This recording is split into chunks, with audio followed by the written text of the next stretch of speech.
2025 साल रे जहाँ को माध्यमिक से एचएस बन एम एदा से बन एम लगिदोग कना ओके वा जेकोनो सब्जेक्ट रे तबना से चेष्टा तबना ओके जहाँ से नेला कना सारा बछर बन पढ़ा किंतु लास्ट टाइम रे ठीक मतो से ठीक जगह रे ठीक ठाक जुदी बाबन परफॉर्मेंस बाबन एम दाड़ा तबना से अब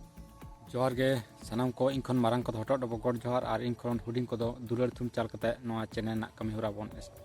आरम्भ किदा से स्टार्ट किदा बन तो तेहन दो आलोचना तबना गाइड नोआ खन पे नाम तबना इन्या ईमेल आईडी तहन कना नोआ डिस्क्रिप्शन बॉक्स रे ओना रे ईमेल तबन पे इन चेष्टाया तीनटा इन सेट खन से नोआ अब चैनल पाठा से खन हेल्प रेना जरूरी कुरुमुटुई तबना से चेष्टा तबना ओके 2025 से नोआ 2025 साल रे जहाँ को माध्यमिक से एचएस बन एम दा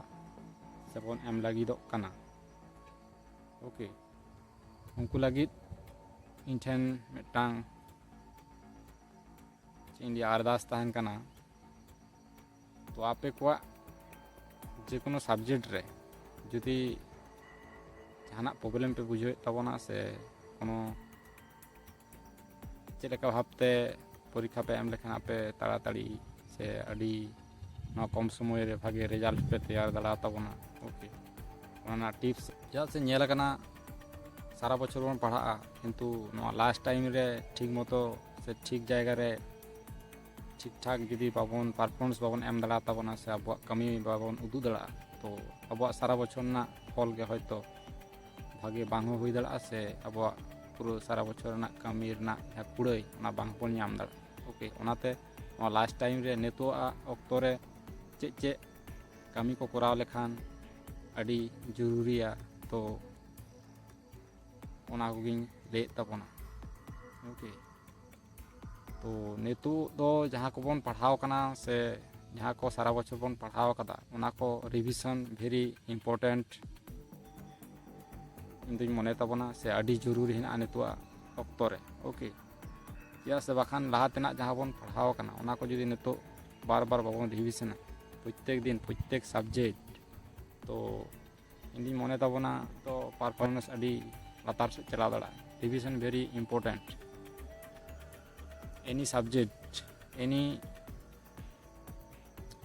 field I can say that okay and इन दिन मने तबना नोआ जेकोनो फील्ड रेगे रिविजन से प्रैक्टिस अड़ी जरूरी हेना चेदा से पढ़ा हुएन आरो एटा जहाना कमी कोगे हुएन बाखान ओना मने रे से अबवा नोआ माने टोटोस तो से जहाँ को लिया अबवा मोचा रे ऑटोमेटिक हिजुग तबना जुदी रेगुलर प्रैक्टिस बन करावा से रेगुलर रिविजन जेकोनो जिनिस बन करावा अवश्य ओना फल दो भागे बन नाम से ओना कमी ना कुड़ाई दो नापाय बन नाम ओके तो ओनाते मेना